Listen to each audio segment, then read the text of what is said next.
भारत के संविधान बनाने का जो विचार ऑलरेडी सब व्यक्तियों भारतीय व्यक्ति में था। 1924 में स्वराज पार्टी का था, 1934 में एम राय का, अब 35 में कांग्रेस अधिवेशन हुआ था, लेकिन उसका विचार नहीं खारिज कर दिया गया था। 1938 में नेहरू ने कहा चुनाव तो होगी, संविधान सभा गठन होगा, लेकिन किस आधार पे? व्यक्ति के आधार पे होगा। अब यहाँ पे कंट्री में यहाँ पे जब बैठक होने की बात आता है तो ब्रिटिश में बैठा हुआ संसद वो बोलता है कि कुछ व्यक्तियों को भारत नेतृत्वकर्ता के रूप में भेजेंगे और संविधान सभा गठन होगा। उसमें 3 व्यक्ति आते हैं। पहला है पैट्रिक लॉरेंस, स्टेफोर्ड क्रिप्स और अलेक्जेंडर। पैट्रिक लॉरेंस जो है लॉर्ड एमरी को हराकर ये भारत का राष्ट्र सचिव का पद हासिल करते हैं, जो वहां पे कैबिनेट में बनते हैं और भारत का राष्ट्र सचिव के पद पे कार्यरत होते हैं। स्टेफोर्ड क्रिप्स जो है ये व्यापार मंडल का, अलेक्जेंडर है जो नए सेना का, ये तीनों को एकदम दुल्हा बना के भेजा जाता है भारत में। कब? 24 मार्च 1946 को ये भारत भेज देते हैं, जाइए संविधान सभा का गठन कीजिए। यहाँ लेकिन बोला जाता है कि आपको 10 लाख जनसंख्या पे प्रति पे 110 आपका माना चाहिए, उसमें जनसंख्या आपका 39 करोड़ था। जब यहाँ पे आते हैं तो 389 सीटों यहाँ पर हो जाता है और 2 भाग बढ़ते हैं, एक प्रांत में एक देश में। प्रांत बोलेंगे 296 और देशी रियासत 93। लेकिन जब चुनाव की जब प्रक्रिया आती है जुलाई 1946 में तो कहा जाता है कि देशी रियासत शामिल नहीं होता है, वही कौन है? प्रांत। यहाँ पे प्रांत में 296 सीटों पे इलेक्शन हुआ है, 296 सीटों पे, उनमें से कांग्रेस ने 208 सीटें जीती है, मुस्लिम ने 73 और 15 अन्य। लेकिन जब यहाँ पे जीतने के बाद जब बैठक होने की बात आता है तो यहाँ पे पहला बैठक है दिल्ली में 9 दिसंबर 1946 को दिल्ली में बैठक है। वहां पे जो मुस्लिम देखे हैं वो लोग जाता ही नहीं है, वहां पे 211 सदस्य पहुंचते हैं। वहां की अध्यक्षता कौन करते हैं? सच्चिदानंद सिन्हा उसकी अध्यक्षता है, लेकिन अस्थायी है। लेकिन वहां पे पहला वाचन करने के जो व्यक्ति हैं, व्यक्ति नाम है जेबी कृपलानी। दूसरा बैठक 11 दिसंबर 1946 का दूसरा बैठक है, इसमें अस्थायी सदस्य कौन है? राजेंद्र प्रसाद हैं। लेकिन इनके अलावा 2 उपाध्यक्ष होते हैं। पहला बोलेंगे यहाँ पे एससी मुखर्जी और दूसरा बोलेंगे बीडी कृष्णाचार्य।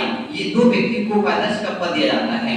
तीसरी बैठक की बात करेंगे तो यहाँ पे 13 दिसंबर 1946 को तीसरी बैठक है। इसमें पंडित नेहरू बोलते हैं उद्देश्य का प्रस्ताव, यानी कि आपका ब्लूप्रिंट क्या है, आप भारत के लिए संविधान बना रहे हैं, आपका मेन उद्देश्य क्या है, यहाँ पे उद्देश्य का प्रस्ताव लाने का काम करते हैं। ये तीसरी बैठक में जब तीसरी बैठक कंटिन्यू होते ही रहता है तो सुनिएगा 4 जुलाई 1946 को वहां पे अधिनियम बन जाता है कि भारत को हम आजाद करेंगे। लेकिन यहाँ पे 18 जुलाई 1947 को यहाँ पे स्वीकृति मिल चुका है कि देश को हमने आजाद कर देने वाले ही थे। लेकिन वहां पे 22 जुलाई 1947 को भारत को एक राष्ट्र ध्वज मिलता है, क्या है? तिरंगा। वहां पे बंटवारा हो चुका है 15 अगस्त 1947 को माउंटबेटन प्लान की तरफ पे। ये माउंटबेटन जो आप देख रहे हैं उसमें भारत में जो गवर्नर जनरल थे लॉर्ड वेवेल थे। लॉर्ड वेवेल को हराकर माउंटबेटन को भारत का गवर्नर जनरल बनाया जाता है और इन्हीं नेतृत्व में भारत को 2 टुकड़ों बांटा जाता है, एक पाकिस्तान और एक इंडिया। बंटवारा होने के बाद स्थिति ऐसा था कि यहाँ पे जो सदस्य थे वहां पे 389 सदस्यों में से वहां पे देखेंगे 299 सदस्य ही भारत में बचे थे।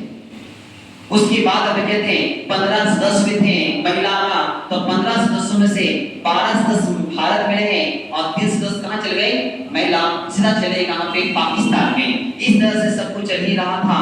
तब यहाँ पे व्यक्ति आते हैं वीएन राव। वीएन राव स्थिति ऐसा आता है कि जब बंटवारा हो जाता है स्थिति खराब होती है। जो चुनाव के समय में फिर अम्बेडकर जो देख रहे हैं यहाँ से वेस्ट बंगाल से यहाँ पे वो चुनाव जीतते हैं, लेकिन बंटवारा के बाद यहाँ पे चला जाता है पाकिस्तान में, ये ऐसे रह जाते हैं। तब नजर आती है वीएन राव का। वीएन राव इनको महाराष्ट्र से जिताते हैं, वहाँ सदस्य बनते हैं और यहाँ पे इन्हीं के नेतृत्व में 29 अगस्त 1947 को पारुल समिति का गठन होता है। पारुल समिति जब गठन होता है तो इसमें 7 सदस्य होते हैं। 7 सदस्यों की बात करेंगे। पहला है फिर अम्बेडकर जी को अध्यक्ष बना दिया गया है। दूसरा बोलेंगे कृष्ण के नाम कहाँ सुनोगे? कृष्ण के नाम जितना भी पर्यायवाची होता है सबका प्रयोग कर लेना है। एक बोलेंगे कृष्ण बोलेंगे, माधव बोलेंगे, गोपाल बोलेंगे, कन्हैया बोलेंगे। आपकी सब भगवान कहाँ चले गए? खेतान मार्केट, डीपी खेतान, अल्लाह बोले मोहम्मद अल्लाह। सब कुछ बढ़िया चल रहा था, संविधान बैक टू बैक लिखा रहा है। अब यहाँ पे 26 नवंबर 1949 2049 को संविधान बनकर पूरा तैयार हो चुका है। अब यहाँ पे खर्च जो आती है 63,96,729 का टोटल खर्च होता है। और यहाँ पे अगर डेट बात करेंगे कितना समय लगा है, 2 वर्ष 11 माह 18 दिन लगा है। यह पहला बैठक हमने देखा था 9 दिसंबर 1946 को पहला बैठक था। अब वहां पे घटा लीजिएगा तो आपका आ जाएगा 2 वर्ष 11 माह 17 दिन, लेकिन 18वां दिन को कौन करता है पहला दिन को। इस तरह से भारत का संविधान बन के तैयार है। अब अपने हिसाब से यहाँ पे कुछ मंत्री के पद आएंगे, उस मंत्री के पद को हम नेक्स्ट क्लास में देखेंगे। एक बार खोलना चाहते हैं लेसन